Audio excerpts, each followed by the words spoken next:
Oi gente, tudo bem? Vamos lá, vamos continuar falando de Memórias Póstumas? Pois é, vocês viram que eu fiz o cálculo errado dos capítulos.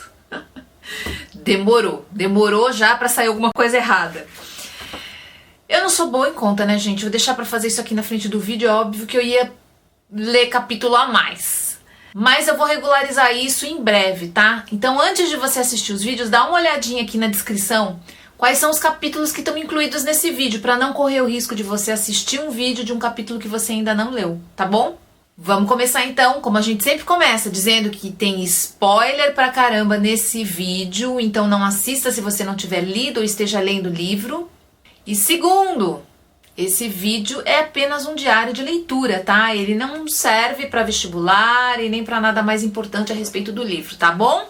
Mas vamos lá, gente, vamos falar do capítulo 17, do trapézio e outras coisas? Vamos lá. Lembra que o último tinha terminado com aquela frase célebre, né? Marcela amou-me. E é com essa mesma frase que ele começa esse capítulo. Marcela amou-me durante 15 meses e 11 contos de réis, nada menos. Quer dizer, dinheiro acabou, a coisa já começou a ficar diferente. Na verdade, o pai de Brás Cubas descobriu que ele estava hipotecando uma parte da herança, resgatou os títulos e concedeu-lhe um castigo tremendo. Irás para Coimbra cursar uma das melhores faculdades do mundo. Universidade, né? Pois é, era um tipo de castigo porque Brás Cubas não queria ir embora daqui, muito menos se afastar de Marcela. Mas eu ainda acho esse castigo bem fraquinho, né? Mas vamos lá. O pai quita a dívida dele e resolve mandá-lo para Coimbra. Brás Cubas se desespera, vai ter que se afastar de Marcela e corre pro colo da amada para fazer essa revelação triste e doída. O que acontece, gente? Marcela não liga, nada. Aliás, ela pede para ele não aborrecê-la com aquele assunto. Brás Cubas, num arroubo, promete levá-la com ele para a Europa. Só que Marcela não parece também muito animada com essa ideia, não é isso que ela quer. Só que Brás Cubas, já mal intencionado, leva a ela uma joia e novamente refaz o pedido, né? Muito espertamente, Marcela aceita a joia. Mas é visível para o leitor aqui, fica fácil da gente perceber que Marcela está enganando Brás Cubas mais uma vez. E aí a gente já tem uma emenda com o próximo capítulo, né? Que é o capítulo 18, Visão do Corredor. E aqui tem uma situação muito engraçada, porque ele tá se despedindo de Marcela, indo embora, parado no corredor da casa dela, e ele de repente associa o momento que ele está vivendo, entra numa espécie de um transe ali, em que ele mistura uma história, um pedaço da história das Mil e Uma Noites com a história dele com a Marcela, daquele amor impossível, e ele visualiza lá no final do corredor dois homens retirando ele à força, e ele é levado até um navio em direção a Coimbra, enfim. Na verdade, era o pai e o tio que tinham ido buscá-los, resgatá-lo lá de dentro da casa da Marcela para finalmente mandá-lo de uma vez para a Europa. E durante a viagem, Brás Cubas já começa a pensar em se matar. E nesse capítulo 18 aqui, assim como no anterior, a gente percebe um impulso grande do escritor. Machado aqui parece que está querendo deixar bem visível uma sátira ao romantismo, né? Porque apesar de ter uma aparência romântica no comportamento aqui de Brás Cubas, nem ele vale muita coisa, muito menos Marcela, a situação também é cômica. Quer dizer, existe uma ironia bem leve, bem subliminar aqui aos romances românticos, daqueles amores impossíveis, né? Enfim. E vai ser no próximo capítulo, no capítulo 19, no A Bordo, que aí a gente tem uma certeza maior disso. Eu, pelo menos, comecei a perceber claramente como ele está querendo fazer essa associação desse amor do Brás Cubas por uma dama espanhola, com aquelas histórias de amor super cheias de rococó, né, no estilo romântico. A bordo do navio, Brás Cubas conhece o capitão, que está com a esposa nos últimos momentos de vida. Esse capitão que sonhava ser poeta, mas acabou virando um homem do mar, né? Inclusive quase salva, né, o Brás Cubas daquela tentativa dele de se suicidar, enfim.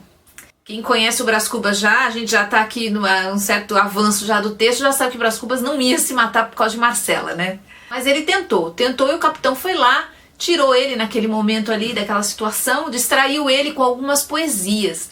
Então, o fato desse homem do mar que está perdendo sua esposa numa bela história de amor, e aqui sim é uma história de amor de verdade, acaba insinuando mais uma vez esse puxãozinho ao estilo romântico dentro do texto, mais como uma sátira, uma ironia talvez, ou um reflexo, só que invertido, como disse uma leitora em um outro vídeo que eu fiz do Machado. O Machado é muito bom nisso, né? Eu acho que foi Isabel que me disse isso, que os textos de Machado são um reflexo invertido, na verdade, do romantismo. A mulher do capitão morre, Brás Cubas acompanha meio à distância a morte desse grande amor, né, do capitão, e é interessante porque esse momento em que ele está dentro do navio, ele participa de uma verdadeira história de amor, de um sofrimento real e legítimo de um homem por uma mulher que se foi.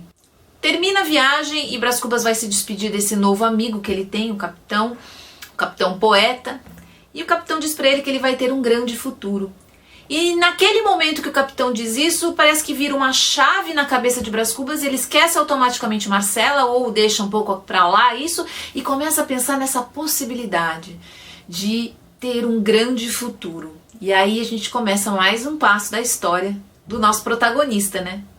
Interessante que quem afasta ele daquele sonho de amor é, na verdade, um homem que está sofrendo por amor, um homem que talvez seja um símbolo romântico aqui dentro do texto. Achei possível. No capítulo 10, que se chama Bacharelo-me, ele já começa falando desse grande futuro que ele imaginou naquele momento. E diz uma frase bem bacana, que é a seguinte: uma ideia expelia a outra. A ambição desmontava a Marcela. Quer dizer, a ambição de um grande futuro afasta completamente a ideia de Marcela e aquele amor todo que ele sentia até então. Ele começou a desejar um cargo, uma posição superior, algo com reputação, preeminência, como ele fala. Ele queria algum destaque e isso começou a chamar a atenção, e talvez nesse momento Brás Cubas se apaixone pela ideia da glória. Ele fala resumidamente sobre a Universidade de Coimbra e o quanto ele pouco aproveitou aquilo.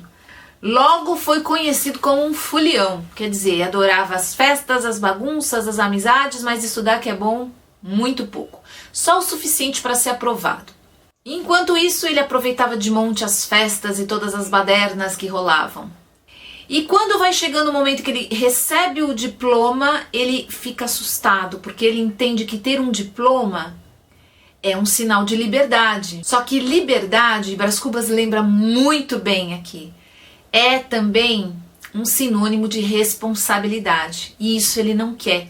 Então, ao receber o diploma, ele fica muito assustado. Se tem uma coisa que Brás Cubas não quer, é responsabilidade. Mas essa história é suspensa por um capítulo muito interessante que se chama o Almocreve. Sabe que eu não pesquisei o que é Almocreve, mas imagino que é uma espécie de um serviçal, né? A história literalmente é suspensa para ele contar um causo, um acontecimento que se deu com ele lá em Lisboa ainda. Ele estava montado num jumento e acabou caindo desse jumento, se enroscando, enroscou o pé e o jumento saiu em disparada, arrastando ele pendurado, enfim. Um acidente que tinha tudo para virar uma tragédia, se não tivesse aparecido um almocreve, um homem simples, que acabou ajudando a se desvencilhar do jumento, salvando-lhe a vida, né? Porque podia ter sido um acidente muito pior do que foi. Assim que ele repara no homem que salvou ele daquela situação, ele já chama ele de bruto, um homem simples, um homem comum, um trabalhador, mas que num gesto de caridade, de amor ao próximo, acabou ajudando gratuitamente. A primeira ideia dele foi dar para esse homem 3 moedas de ouro, mas enquanto ele foi ali conversando com o homem e vendo a simplicidade, percebendo como esse homem era comum, quanto esse homem não tinha refinamento, não tinha estudo, não tinha preparo como ele tinha, ele começou a achar demais aquelas 3 moedas. Apesar do homem ter salvo a sua vida e ele ter reconhecido isso logo no primeiro momento. Sozinho nos seus pensamentos ele foi diminuindo a quantia, né? Hesitante, ele dá apenas 1 cruzado de prata, quer dizer, da primeira ideia de 3 moedas de ouro, ele acabou dando pro homem 1 cruzado de prata. e logo depois ele se arrepende ainda, porque ele vê o contentamento e a alegria desse serviçal em estar tão animado por receber tão pouco. E isso deixou ele triste, isso deixou ele com remorsos, inclusive. Veja só como funciona a cabeça do nosso protagonista, né? Enquanto para Marcela ele oferecia o mundo que não era dele, era do pai, e quanto mais ela destratava ele, quanto mais ela diminuía o amor que sentia por ele, mais ele lhe dava. Aqui nesse caso não. Diante de um homem bom e que realmente quis ajudá-lo, um homem que tinha sinais evidentes de ser uma pessoa do bem, né? Brás Cubas não tem a menor vontade de remunerá-lo à altura do que aconteceu. Pelo contrário, ele sente até remorso de ter dado uma prata enquanto ele poderia ter dado cobre. Ficamos com um sinal claro que o caráter de Brás Cubas é flexível, oportunista e absolutamente momentâneo. Quer dizer, de acordo com o momento ele reage. Ele não tem um caráter definido, ele não tem princípios que ele defende, princípios que norteiem sua vida, entendeu? De acordo com o momento e com a oportunidade, ele é uma pessoa diferente. E ele mesmo se questiona, quer dizer, ele mesmo procura no lado de fora referências para se definir como pessoa ou definir o seu caráter, enfim. No capítulo 22, Volta ao Rio, finalmente o pai de Brás Cubas manda chamá-lo de volta, quer que ele volte o mais rápido possível para o Rio de Janeiro e por uma péssima razão. Sua mãe está nos momentos finais. Mas aí ele volta ao Brasil, mesmo não querendo, não desejando fazê-lo, mas pela lembrança da mãe ele resolve voltar.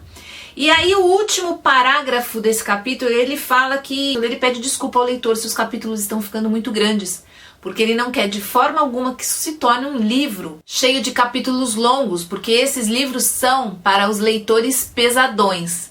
Então ele ironiza aí os leitores que gostam de livros com capítulos longos e muito cheio de discussão e de reflexão, enfim. Brás Cubas não quer isso, ele quer um texto leve, rápido e ágil. Ele dá uma cutucadinha aí nos intelectuais, né? Não sei se só nos intelectuais, mas também nas pessoas que tiravam um barato dos intelectuais, né? Porque quando o Brás Cubas diz que ele não quer aquilo, quer dizer, você acaba se tornando da turma do Brás Cubas, né? Pode ser. Bom, gente, mas foi isso. Amanhã eu volto pra falar mais um pouco, mais 5 capítulos. E aí eu não vou nem falar. Não vou nem falar porque eu vou calcular errado. Dá uma olhadinha no vídeo aqui embaixo pra ver quais os capítulos de amanhã, tá bom? Então tá bom, gente, é isso. Fiquem bem aí. Um super abraço, até a próxima. Tchau, tchau.